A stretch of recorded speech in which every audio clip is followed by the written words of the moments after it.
I think it's made him personally more confident, definitely, and so happy. I think it's something they'll have with them forever now. I just think it's a fantastic introduction to eventually being able to swim. Many parents assume they won't be taking their baby to the swimming pool until they're at least 6 months old. But in fact, it's never too soon to introduce your baby to the water. Babies can play and exercise in water safely and confidently from birth. Yeah. Lauren, ready, go. Through a programme of carefully structured exercises, this video will introduce you and your baby to water in a safe and fun way. These exercises were designed by Lauren Heston, one of the most experienced and best-known teachers in Britain. For over 15 years, Lauren has been running a programme of classes called Little Dippers. These classes build on babies' natural affinity to water and what is known as the dive reflex, a natural reflex which enables all of us to hold our breath when submerged. We're teaching water safety to children so that if they should ever fall in, they would stand a fighting chance. We teach them how to come up and back float, or when they're a little bit older, how to turn around back to the side they've come in from and hopefully reach the side and hold on. Hold on.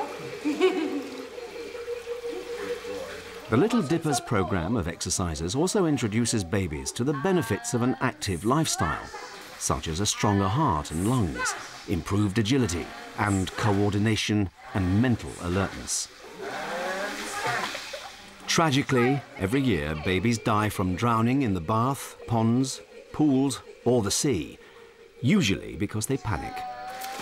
The Little Dippers programme uses the techniques of word association, repetition and structured learning to help babies feel safe in water. These exercises give children confidence in the water and can prevent them from panicking if they fall in. Ready, go. The benefits of these exercises are clear to neuropsychologist Susan Childs. Well, one of the main reasons why children have problems in water and to drown in water is panic. I think the most important thing really is helping children to socialise to water or the water experience so that they're more likely not to panic, and if you don't panic you're less likely to drown.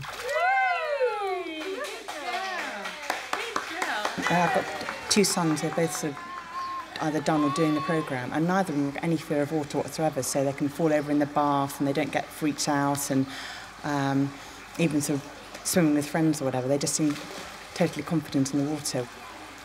I wanted to take him swimming and I wanted something really structured, and I just really like the idea of him going underwater and not being scared to get his face wet, or, you know, just not worrying about being splashed and that kind of thing. I've always been a keen swimmer. I'm confident in the water, and I just think it's really important that babies become confident with the water as early as possible. I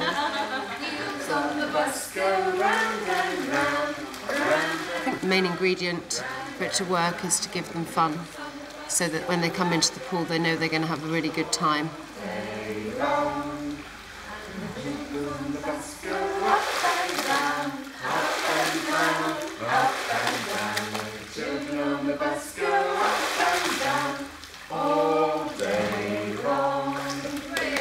We want to start classes for very young children to introduce them to the water, before fear developed, to introduce them to the joy of the water and to safety skills a long time before they can do conventional swimming. For me, it was a good opportunity to spend a bit of time bonding during the classes, and to be honest, she just seems to love it. And then I suppose the water safety aspect was also a big thing.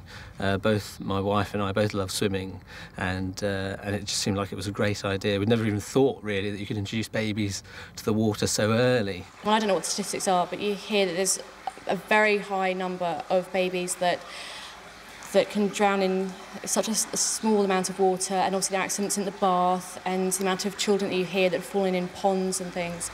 And so I just think it's hugely important to make sure that he is confident around water, but he has the respect for water as well, and he knows what can happen. A little sway from side to side will help to bring babies. The benefits of the Little Dippers experience are now available to everyone, thanks to a special new programme of exercises designed by Lauren, which you and your baby can follow on your own or with a small group of friends. The programme lasts about 22 weeks, This assumes one visit to the pool per week. The programme follows a precise development schedule based on the steady build-up of baby's respiratory strength and confidence. The exercises are carefully devised to ensure that your baby progresses at an appropriate speed. Each skill and exercise you and your baby learn builds on what you have done before. Hold on. Good. It's a shared adventure for you and your baby. And in the course of the adventure, you will turn your baby into a water baby. But before we begin, let's first go over a few key safety points. Never allow baby to be alone or unsupervised near water. Start all visits to the pool with some warm-up and revision exercises. If you miss a week, be sure to go back to the previous exercise before moving on to anything new. Okay, so we're going to If baby is ill for more than a few days, you must go back several weeks to rebuild baby's strength and confidence. If baby is unwell, be sure to consult a health professional before going to the pool.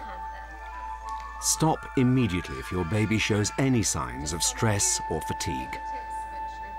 When you start an underwater exercise, start with 1 submersion and never increase the number of submersions by more than 1 per visit.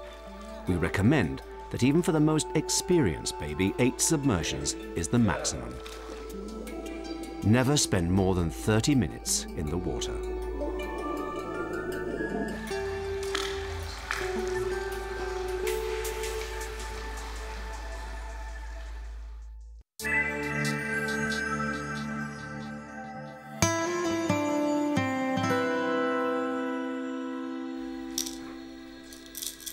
The adventure starts at home, playing and learning in the bath. There are 2 exercises you can do. The first exercise introduces baby to word association. With a firm voice, give the command, ready, go. Then scoop a small amount of water onto your baby's head. Do this several times, and as your baby becomes more confident, you can use more water. Ready, go. Always make sure your commands are firm and clear. Word association is very important because when you're taking baby to the pool, you'll be using these same words when you start the swimming exercises. Ready, go. So if you start with the exercises, like the words ready, go, in a louder tone than you would usually do so, and then scoop water into your hand and pour it over baby's head, they will very soon start to associate those words with getting their faces wet. Ready, go.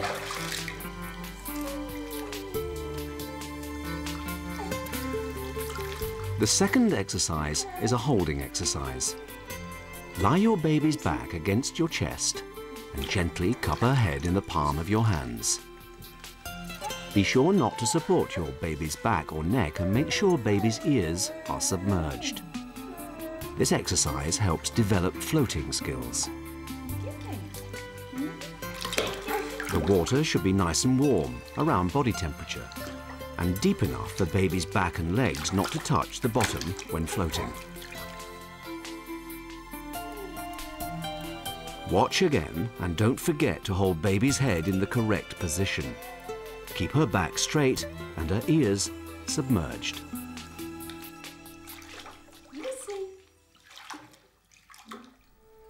There are 2 exercises you should do in the bath.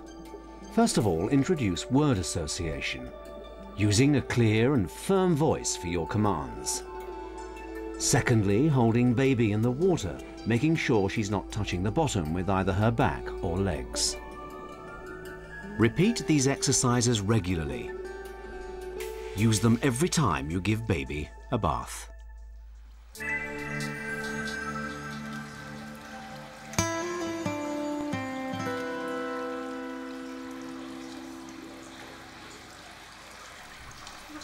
Once you've got used to holding your baby in the bath, it's time to go to the pool. When you first get there, be sure to let your baby acclimatise to the new surroundings. Walk around for a while and keep her warm. Before you go to the pool, you should contact them to make sure the water is warm enough. If your baby is under 6 months old, the water must be at least 90 degrees Fahrenheit. That's 32 degrees Celsius. Babies should wear a specially designed swim nappy, such as Huggies Little Swimmers. And remember, never spend more than 30 minutes in the water. You should always start with a word association exercise, like the water splashing exercise you did in the bath. Hold baby close to your chest and talk to her reassuringly. Rosie, ready, go. Rosie, ready, go. Once you think baby is relaxed, you're ready to start the first 2 exercises. The first thing to learn are the best ways to hold your baby in the water. With baby's back towards you, place your fingers across her chest and your thumbs on her spine. Hold her out to your side in line with your waist and walk her around the pool.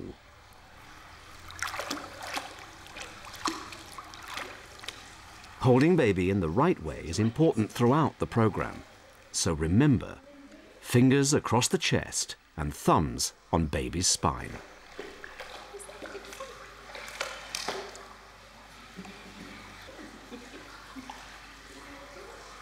Once you feel comfortable holding baby like this, you should learn a second way. Place your thumbs over the top of baby's shoulders, cupping her chest with your fingers. Then stretch out your arms and walk around in a circle. Then you can do the same thing, but walk backwards slowly, swaying baby from side to side. Now is a good time to introduce baby to kicking. By using the command kick, kick, kick and drawing baby through the water, you can encourage baby to start moving her legs. By learning to kick, baby will eventually learn the skills she'll need to move through the water on her own. When you and your baby feel comfortable with these exercises, the next thing to try is reaching. Throw a toy in front of your baby and splash the water. Then, with the command reach, move baby slowly across the water towards the toy. By reaching for a toy, baby is learning the first step towards reaching for the side if they should fall in.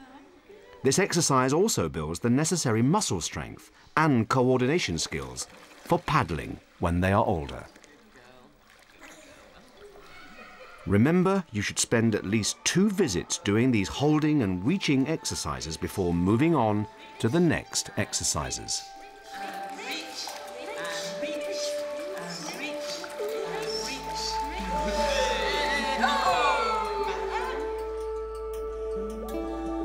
So we've learned 3 exercises today: word association, reaching for an object, and holding.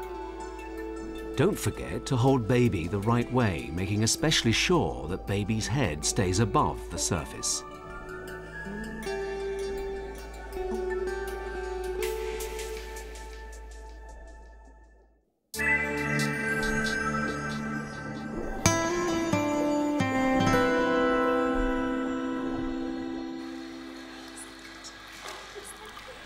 The next exercise is back floating, one of the most important life-saving skills you can teach your baby. By teaching baby what it feels like to lie on her back, it will help her stay afloat if she ever falls into water and has nothing to hold on to. Start with your back to the wall. Bring one knee up and sit baby on it with his back to you.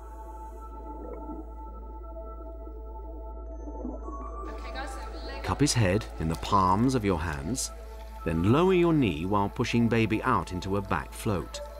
When you feel confident, walk slowly backwards, swaying him from side to side.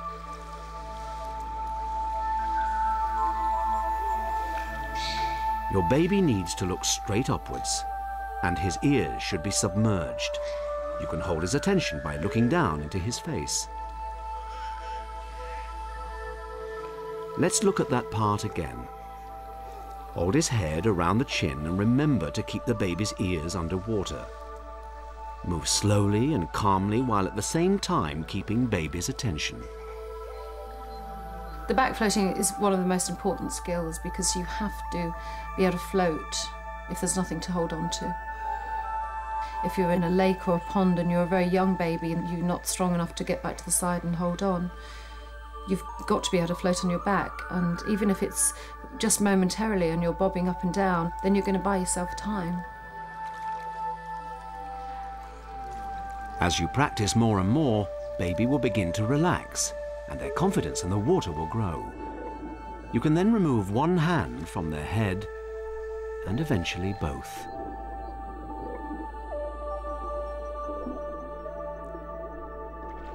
This exercise begins to give babies a sense of their own buoyancy. It also gets them used to knowing when to breathe when they are bobbing up and down in the water.